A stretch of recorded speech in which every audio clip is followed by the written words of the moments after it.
Hey guys, so in this video I'm going to quickly show you how you can do some rotoscoping and some tracking with a little bit of 2D animation tracked in. So I'm going to just bring in my footage, so I can even make a read node or just drag it straight in if you already got what you need open. So I'm just going to drag this little video in. Today I'm actually going to need to duplicate it, so I'm just going to Control C, Control V, so I'll need two of them. One's going to be my foreground, one's going to be background, which we'll see more in a minute. As usual, I'll just hit S on the keyboard so we can input the frame range we want to use. If I just plug this in here, you can see the start of the footage there, got a finger in the way, so I don't want to use that bit. So I'm going to use 50 to 150. So let's just change that.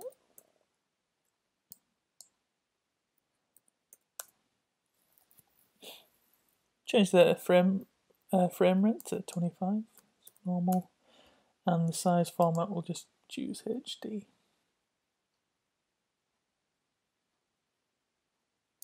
Then easy. Okay. Now that that's set up, just play it through and just show you what we've got. Just a slight camera move, but nothing too crazy. And we're going to roto and track this. So the first thing we'll need to do is actually make a roto node. So the hotkey for this is O on the keyboard, which is weird because obviously our key's been taken by the read node, so roto would be the O, but you can also just click it, hit the tab key, start typing roto, and it's roto draw is the one, not roto paint. So roto draw creates this little green roto node, roto alpha, and straight away we can just zoom in on here because we're going to mask out the background and kind of keep this area down here. So I'm going to draw my little Bezier curve. If you left click and drag, you get the Bezier handles. If you just click, you just get this kind of harder edge, like a sharp edge, which we don't want because it's quite a curve. You can kind of adjust this as you go, but don't worry about being perfect to start with, because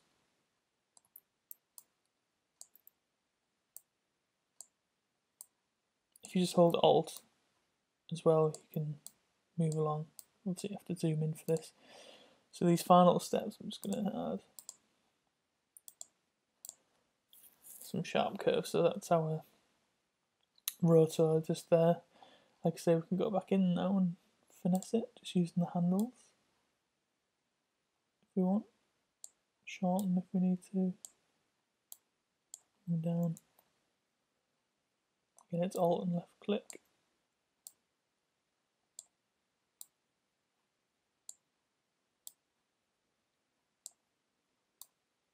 To move.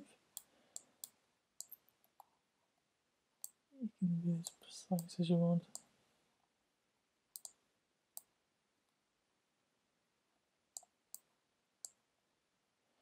Looks like I might need to add an extra one in here.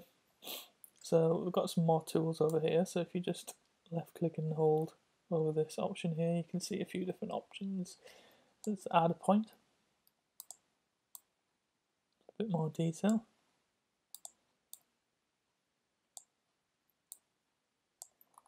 That's fine there, we didn't really need to be that careful there. But for example, if there's a point that I didn't need, maybe this one, a bit pointless, you can go to the remove points tool, like so.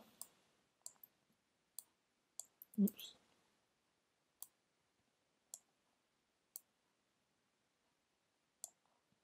This doesn't have to be perfect, just like it look neat. So right, so we've got our Roto Bezier. That just looks a bit dodgy there. Just spotted that. I just do need to adjust the Beziers. There we go.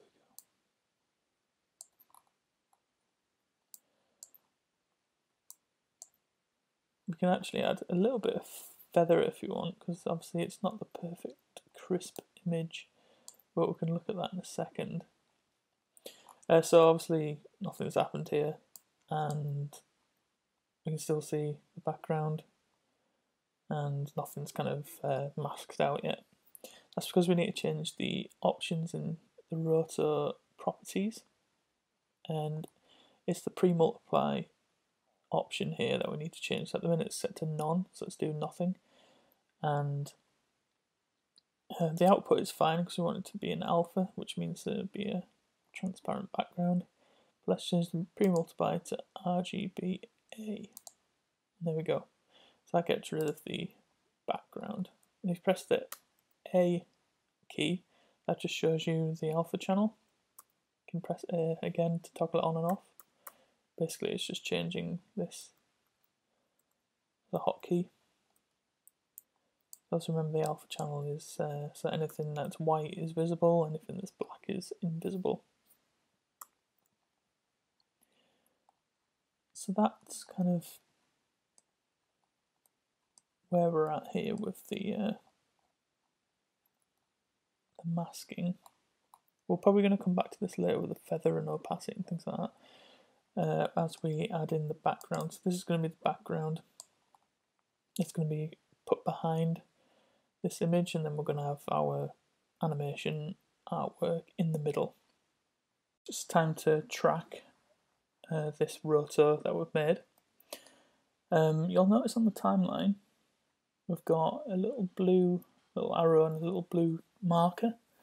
Now this is because this is where the frame we made the roto on. So it just happened I was on frame 57 when I made this mask bezier.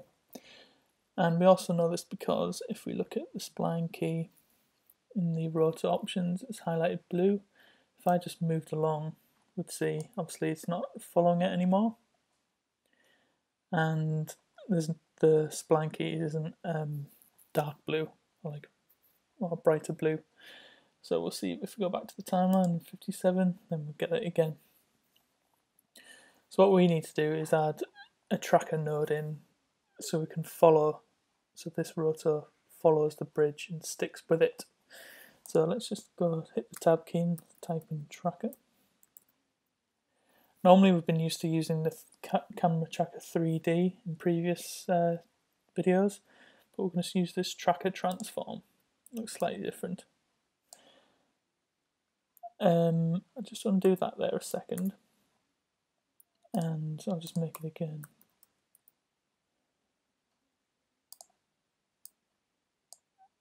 Actually has attached the rotor, which doesn't normally do initially. Maybe because I've done it previously, but if I add the tracker in there, go add track, and let's track. I want to get a nice point of interest where it's really high contrast. Any one of these little dark crevices will do. And what we're going to do then is use these tracking options at the top here, so you can track to the backwards, so we can track from here to 50 of the frame range, and then you can also track forward as well. So let's just track back to start with. So it's going to tell us 57 to 50, yeah. So now we've got all that blue. Let's go forward now. Okay. You see it sticking with the point wherever it moves. It's going to be more obvious in a second. So you can see the kind of track path of where it's moved to. Have a look, scroll through. Let's go back to frame 57.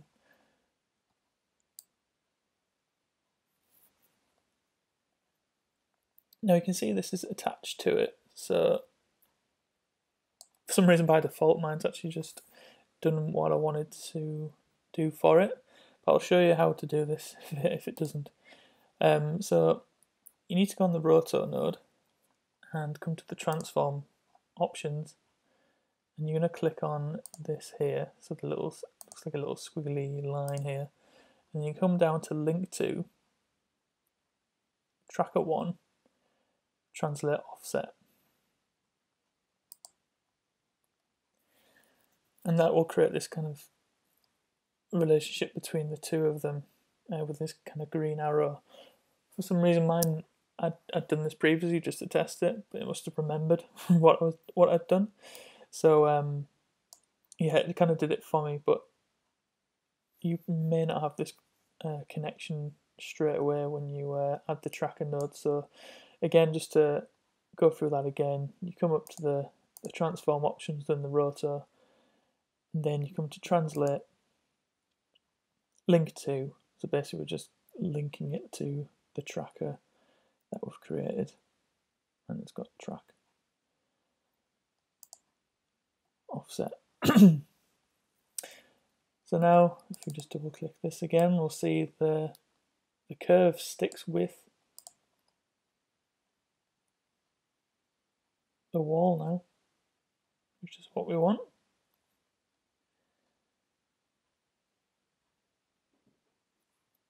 Saves us a lot of time because previously you may have had to manually do this at every frame. You'd have had to just move the little curve frame by frame.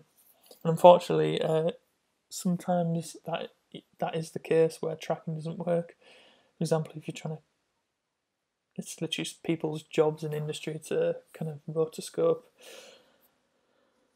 like a freckle or a tattoo off somebody's body in a film all the way through. So sometimes tracking doesn't work and you have to do it manually. But for this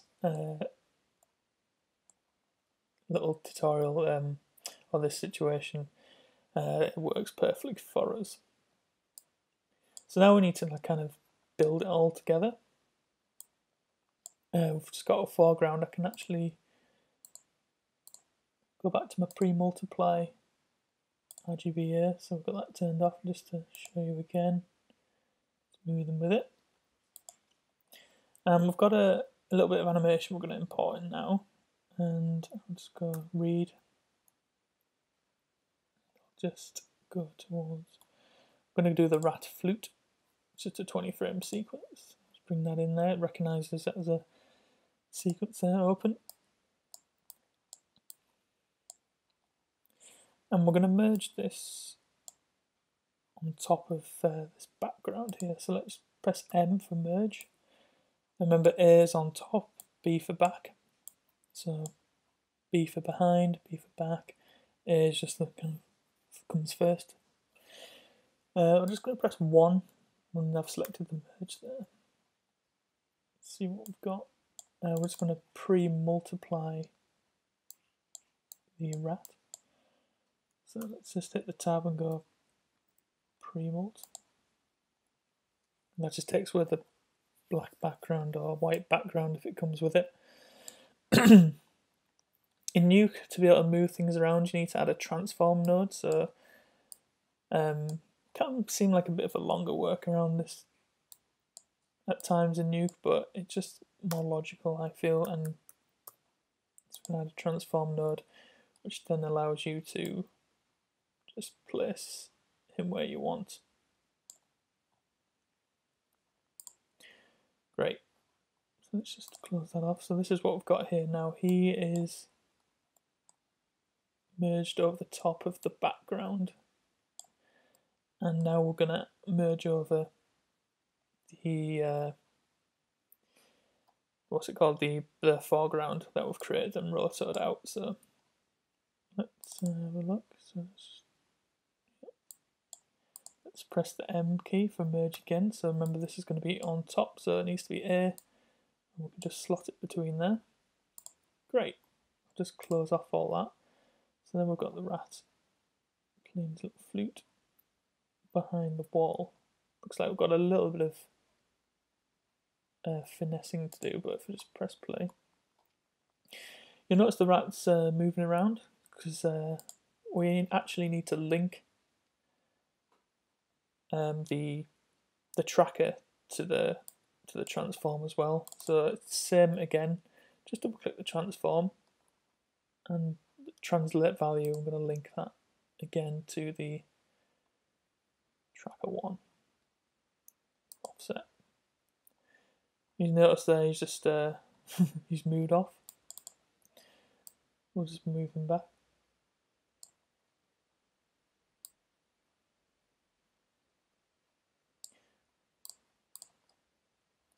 Just press the little white X just to get rid of everything so you can watch it back properly.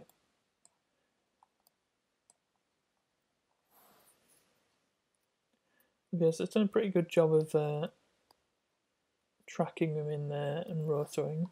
Notice he's actually stopped playing, or it doesn't actually animate at all. We just need to change a few settings in the read node for that. So just double click the read node for him. And basically he stopped at 20 frames, he was 0 to 20. So before we've even got to us, he stopped. So we just need to add a bit of a loop in this, and then he should carry on playing. Or is it this one? Sorry. Loop. There we go.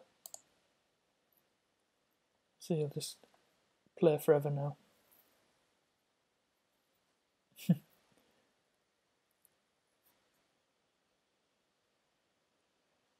He'll play and play and play. So how can we adjust the little track here? So let's go to the Roto and let's bring up this. And just left click and drag on the whole thing. We'll go to frame 57. And it looks like I didn't do a great job there, so let's just fix the Roto. Does look like it moved a little bit. Might need to add just another point in there. Just to fix that up.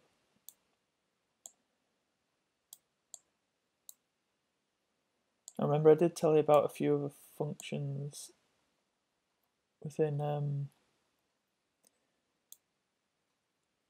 node where we can add a slight blur, because obviously it's not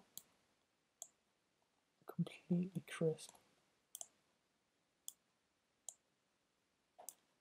So we had a slight feather, not too much, just the teeniest bit, just to blur that edge a bit, just to max the pixelation basically.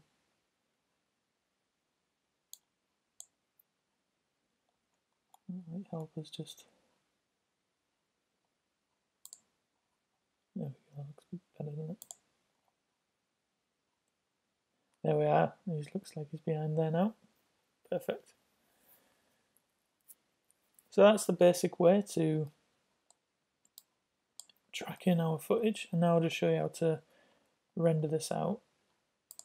So to render out, we need to add a write node. So we're writing out a file basically. Just think of it like that. Rather than most softwares like render, isn't it? This is write. Let's just render it to this here. Give it a name. It's got rat track. And this is very important. The file format we're going to choose is a dot. Let's go for mov. It's going to write a .mov, save, and by default it kind of recognizes what it was, so you can pick a H.264 or Apple ProRes, whatever you're on. You can actually do an image sequence if you want, if you need to. I think this is all good. These are audio settings, but we don't often do any audio in Nuke. And let's click render. Let's make sure we get the frame range, so 50 to 150. Okay, and that's gonna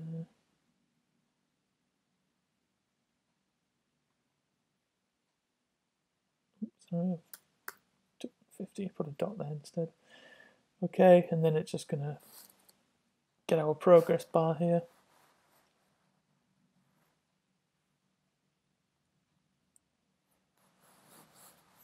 Speed depends on your computer system. And that's finished now, so let's go have a look at what we've done. Rat track, and there he is, tootling away, track nicely behind that bridge.